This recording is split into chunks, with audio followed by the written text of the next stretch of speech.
Do you see as the city's role in supporting and encouraging the arts in Terre Haute?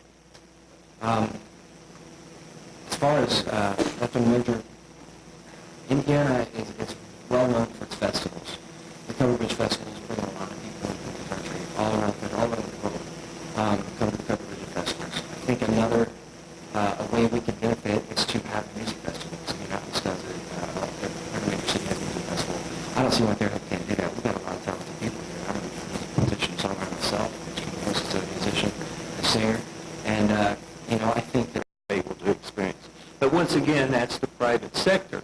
I don't think that we should be in the entertainment business, but we can support through basically law enforcement backup and our community support from within.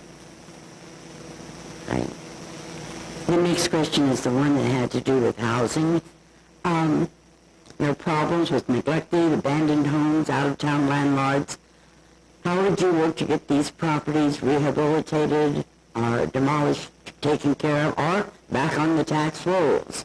Also, any thoughts on encouraging the development of affordable mid-range housing in the city? We'll begin with you, Mr. Hall. Yes. I'm sorry. 2 minutes. Back on the subject of abatements, I would, and this would take some fine-tuning, but I'd like to see abatements in taxes afforded to individual tax-paying citizens, especially first-time home buyers, where you take a house that's not on the tax roll, that the absent landlord, or just the underwater type of situation where the owner throws the keys in the shrubbery and walks away from it. We do need to get these back on our tax roll so the citizens can move forward. A graduated abatement for an individual, where let's say if they had a $500 property tax, make it a certain percentage. Let's just say 50% that on that 500 assessed value times the 1%.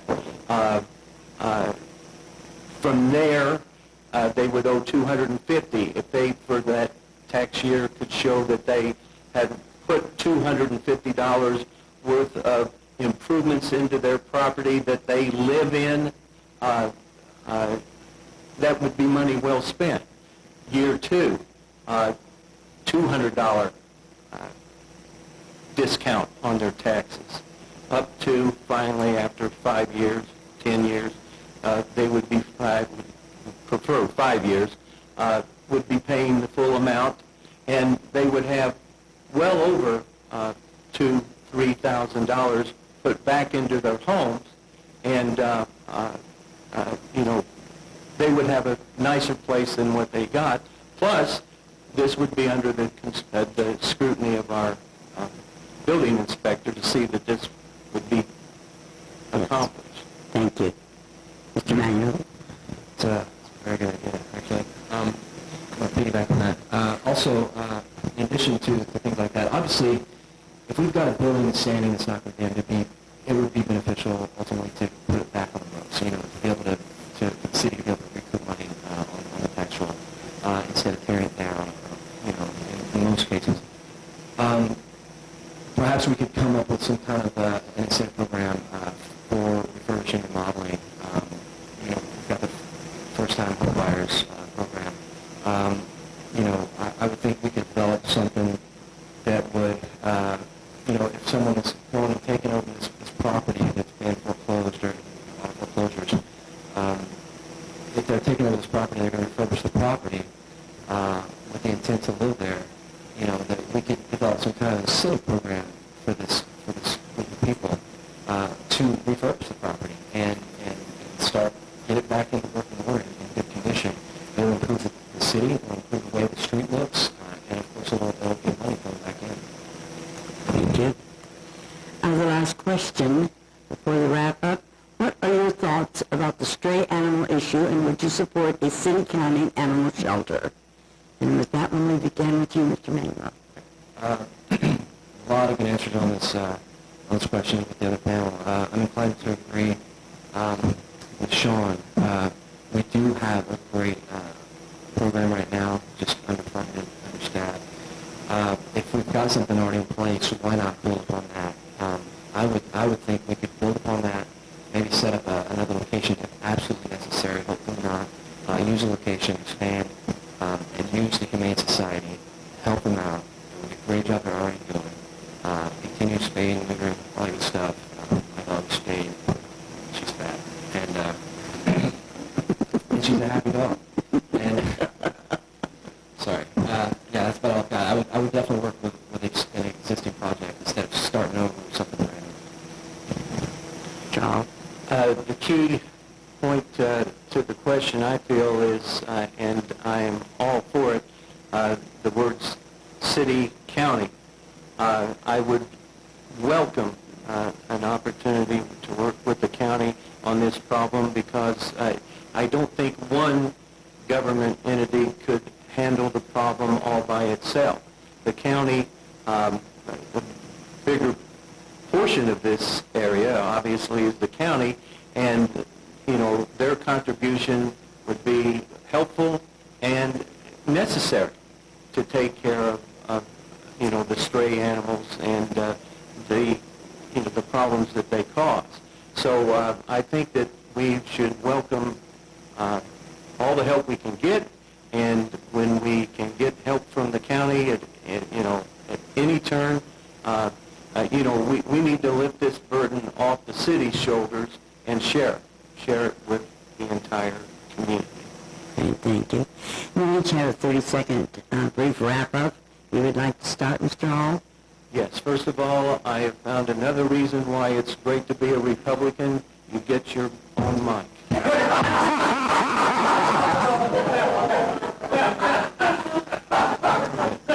Secondly, I want to thank the League and the Tribune Star and the library for having this forum. I think it's a great idea, and it has been in the past and will hopefully continue to be.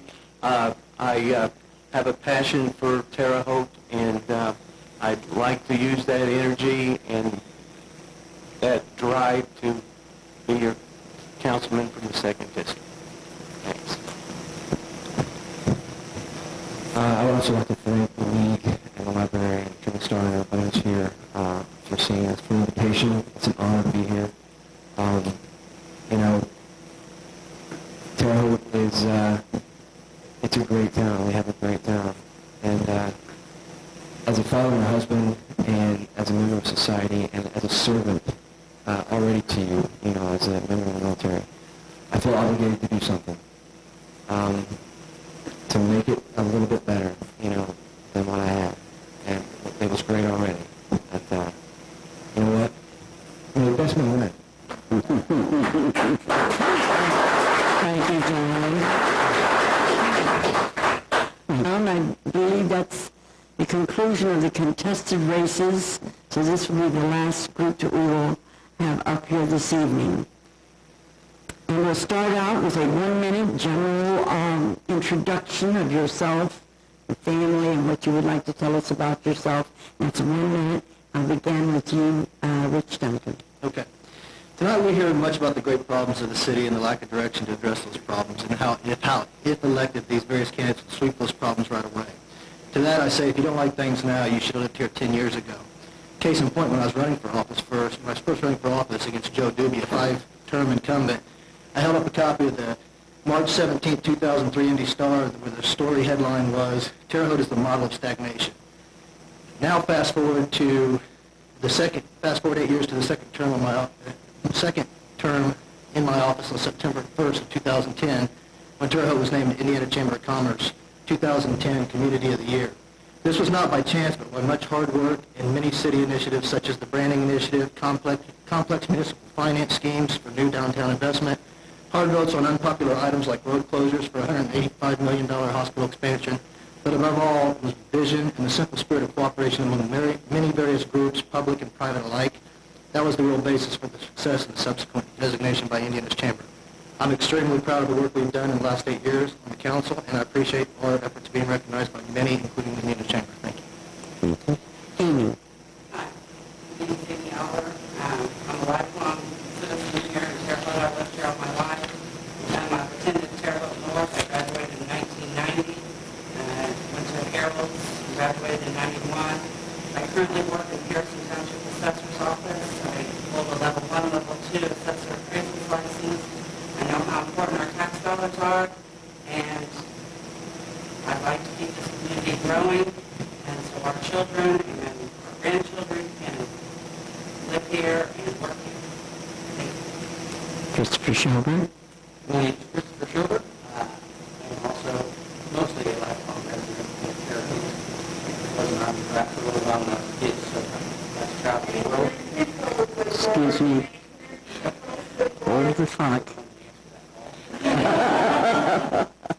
I am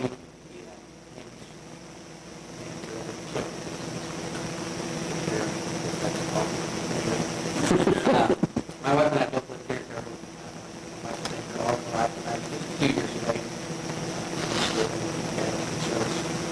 We have 4 wonderful children, Emma, Elias, and Dan.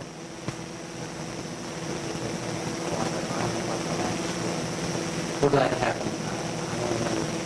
On city council, we're very, very passionate about Terre Haute, being involved, seeing Terre Haute, the terrific progress we made the last few years.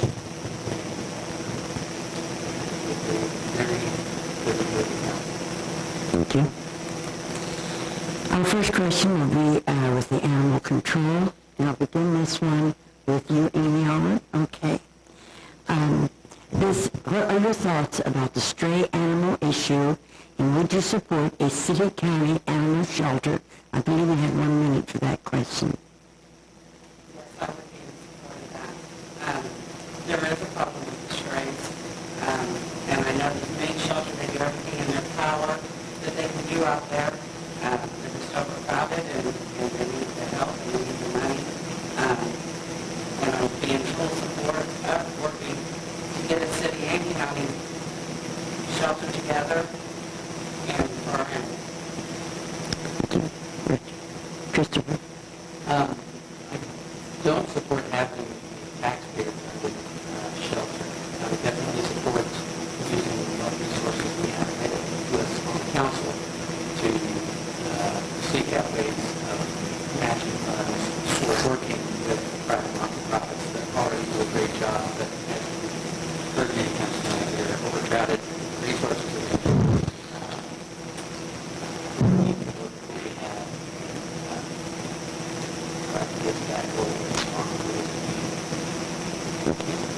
Richard. Well, we already have a taxpayer-funded shelter. It's the Humane Society. We fund over $100,000 to that entity every year, and the mayor's ride raises several $1,000s for it, and WTHI has telethons that raise several $1,000s for it. But unfortunately, the Humane Shelter has morphed into a no-kill shelter, which doesn't serve the city of Terre Haute at all, because when our code enforcement officers go out to get the strays that people are calling and complaining, this is a service. When you call about a stray, you should expect your city to come out and pick it up. They do that, but they can't do anything with it because they're told the shelter's full. The shelter's full because they're ferrying dogs all around the country to Michigan and everywhere else, spending hundreds of thousands of dollars on gas money to try to get these dogs homes. I would support a city-county municipal shelter, and unfortunately there would be destroying of animals in that shelter, and it's the only way we could get our pet population under control, because you simply can't save every single animal, including feral cats and damaged dogs and unsafe animals like that. Okay. This next question has to do with housing. Terre Haute does have a large number of substandard housing, and there are many problems with neglected, abandoned homes, out-of-town landlords. How would you work to get these properties back on the tax rolls? And how could you encourage the development of affordable, mid-range housing in the city? And we'll begin that one with you, Christopher.